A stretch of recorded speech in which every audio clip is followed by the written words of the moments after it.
What's up, everybody? It's Coach Matt Springer, and I'm going to talk about the split jerk and what your feet should be doing when you're doing the rep. So the split jerk is obviously how you finish a heavy clean attempt, gets the most weight overhead out of the variety of shoulder overheads that are available in CrossFit and in fitness. The trouble that I find with people is, number one, they don't understand what foot should go forward, and they don't understand how their toes should be aligned in the reps. That's what we're going to cover today. And for starters, I like people to establish what foot goes forward. To do that, in other words, what foot catches forward. To do that, you'll simply come onto your toes, begin to lean forward, actually fall to the ground. And before you actually fall on your face, please catch yourself with one foot forward. Don't think about it. So I'm not intentionally thinking this foot's coming forward. It's just the foot that stopped me. This is my natural lead foot. It's the foot that I want to see forward in the jerk as well. So once you establish that for yourself, hit a 90-90 position lunge. It's called 90-90 because both knees are at 90 degrees. And then you'll simply stand up from that posture. I personally like to see your feet reside on a different line of the hemisphere. So in other words, don't try to walk a sobriety test and keep your balance very tight inside that line. You'll never catch heavy weight with that. You need to be on an opposite side of a line, whether you use a stall mat, whether you use a chalk mark. You've got to recognize that this is a massive error that I see out of people where they try to be too narrow. Literally, you've got to have your feet quite wide to make a very strong base of support. So again, let's cover that real quick.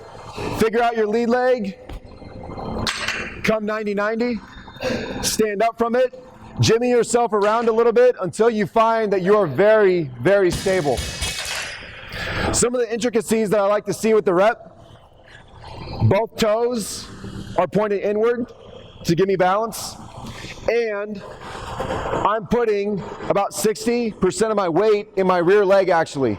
This is a big one. I see a lot of times people put enormous weight pressure in that front leg. They load the quadricep, quite strong muscle for CrossFitters. But when you do that, you tend to pitch your whole body forward and it makes receiving the bar difficult. You want to put effort into that back leg so that your torso can be upright, so that you can catch it vertically and load your joints to receive a heavy weight. Once you have all the footwork established, don't even worry about the barbell yet. You should practice your split and make sure you're getting to the same position 10 out of 10 times before you actually try to load the barbell with some weight.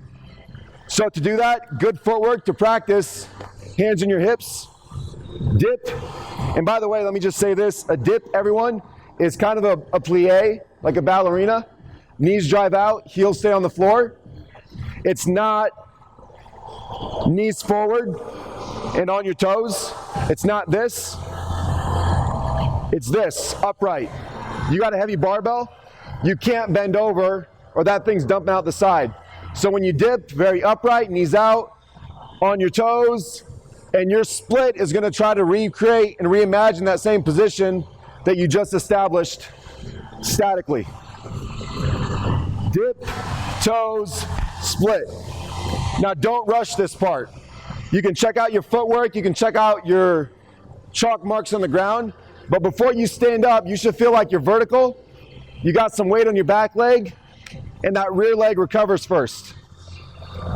And just repeat, dip, drive, split. Yes, yes, yes, all points hitting. And then eventually, of course, you can do an air barbell with it, dip, drive, split.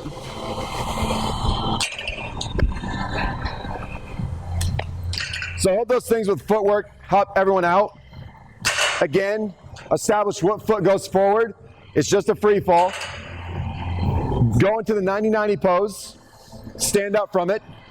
Both toes pigeon in slightly. And you should have a very wide base of support. And last but not least, the final point, you need a good bit of load in that back leg to keep your torso vertical. Avoid the mistake of being too forward on the lead leg.